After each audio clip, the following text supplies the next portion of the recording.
നമസ്കാരം. നമുക്ക് ദുബായിൽ ജനിച്ചു വീണ ഒരു 2 വയസ്സായ കുട്ടിയുടെ ജാതകം, വിദ്യാഭ്യാസം മാത്രം നോക്കാം. നമുക്ക് വിദ്യാഭ്യാസവും തൊഴിലുമാണല്ലോ നോക്കേണ്ടത്. പഠിക്കുന്ന വിദ്യക്കനുസരിച്ച് തൊഴിൽ കിട്ടുമെന്നും പിന്നെ ഡേറ്റ് ഓഫ് ബർത്തും പേരും ഒന്ന് പ്രസിദ്ധീകരിക്കരുത്, ഒന്ന് പൊതുവിൽ റിസൾട്ട് പറയണം. ഞാൻ പറഞ്ഞു കൊടുത്തതായിരുന്നു. എന്നാലും അവർക്ക് വീണ്ടും കാണാൻ വേണ്ടി, അവരുടെ അച്ഛനമ്മമാർക്കും കാണാൻ വേണ്ടിയിട്ടാണ് ഞാൻ ഈ ജാതകം ഇടുക. കുട്ടിയുടെ ലഗ്നം വന്നിരിക്കുന്നത് മകരത്തിൽ. ലഗ്നരാശിയിൽ തന്നെ ശനിയും ബുധനും രവിയും ഉണ്ട്. എങ്കിൽ പോലും രവി ഭാവാൽ 12ലേക്ക് മാറിക്കഴിഞ്ഞു. 12ൽ ശുക്രനുമുണ്ട്. 2ൽ ഗുരു, 5ൽ ചന്ദ്രൻ, 11ൽ ചൊവ്വ. ഈ മട്ടിലാണ് നിൽക്കുന്നത്. നമുക്ക് കുട്ടിക്ക് വിദ്യാഭ്യാസം കിട്ടും. 2ആണ് ശ്രദ്ധിക്കേണ്ടത്. ഈ മട്ടിലാണ് ജാതകം സ്കാൻ ചെയ്യേണ്ടത്. അതാണ് ഞാൻ ഗ്രഹനിലകൾ ഇടുന്നത്. 2ാം ഭാവത്തിൽ ഗുരു നിൽപ്പുണ്ട്. ഗുരുവിന് ജാതകത്തിൽ 2 നല്ലതാണ്. ഈ 2ാം ഭാവപതി തന്നെയാണ് ലഗ്നാധിപനും. ലഗ്നാധിപൻ സ്വക്ഷേത്ര ബലവാനായി 1ാം ഭാവത്തിലുണ്ട്. വിദ്യാകാരകനായ ബുധൻ ലഗ്നാധിപനോടൊപ്പം യോഗം ചെയ്യുന്നു. പക്ഷേ ബുധനും ശനിയും യോഗം ചെയ്യുമ്പോൾ മായാപടു എന്നാ പറയുക. ഏത് വാക്കെടുക്കുമെന്ന് പറയാൻ പറ്റില്ല. പക്ഷിഗ്രഹങ്ങൾ കൂടെയാണ്. വിദ്യാഭ്യാസം അതിൻ്റെ ഏറ്റവും വലിയ മൂർധന്യാവസ്ഥകൾ, രാജ്യാന്തര യാത്രകൾ നടത്തി തന്നെ അഭ്യസിക്കാൻ സാധിച്ചേക്കാം. ഈ എന്തെങ്കിലും വിദ്യ അഭ്യസിച്ചാൽ പോരാ. അഭ്യസിച്ച വിദ്യക്കനുസരിച്ച് തൊഴിൽ കിട്ടുമോ? ലഗ്നാധിപൻ തന്നെയാണ് 2ാം ഭാവപതി. നിൽക്കുന്ന രാശിയിലേക്ക് 10ലേക്ക് ശനിക്ക് ദൃഷ്ടിയുണ്ട്. 10 കർമ്മഭാവമാണ് എന്ന് മാത്രമല്ല, 2ൽ നിന്നുകൊണ്ട് നിൽക്കുന്ന രാശിയിൽ നിന്ന് ഗുരുവിന് 9ലേക്കുള്ള ദൃഷ്ടി, ഗുരുവിന് 9ലേക്കുള്ള ദൃഷ്ടിയും കർമ്മഭാവത്തിലേക്കാണ്.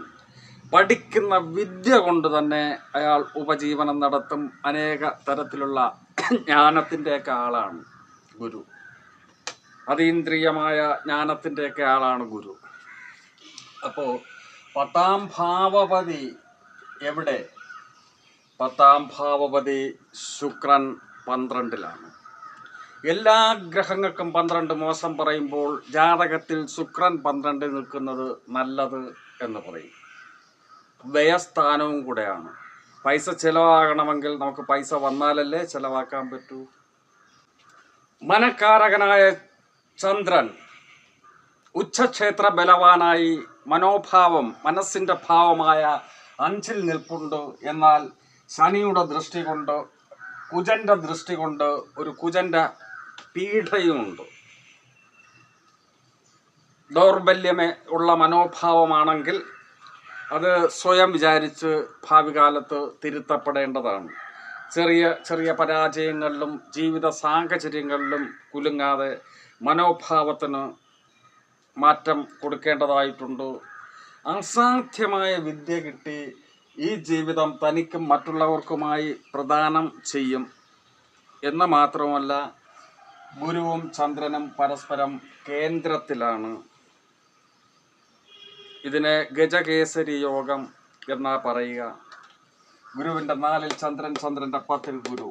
ഗജകേസരി യോഗം പ്രദാനം ചെയ്യുന്ന ജാതകമാണ്. വെളുത്ത പക്ഷത്തിലെ ജന്മമാണ്. രവിയും ചന്ദ്രനും, രവി നിൽക്കുന്നതിൻ്റെ 5ൽ കുഴപ്പമില്ല. അധമയോഗമൊന്നും പ്രദാനം ചെയ്യാത്ത നല്ലൊരു ജാതകമാണ്. സ്വാഭാവികമായിട്ട് 2 വയസ്സായ കുട്ടിയുടെ വിദ്യാഭ്യാസമൊന്നും, ഇത് 10ാം ക്ലാസ് വരെ, ഒരു 15ാം ക്ലാസ് വരെ സ്വാഭാവികമായ പള്ളിക്കൂടത്തുള്ള വിദ്യ അഭ്യസിക്കുന്നതോടൊപ്പം തന്നെ മറ്റ്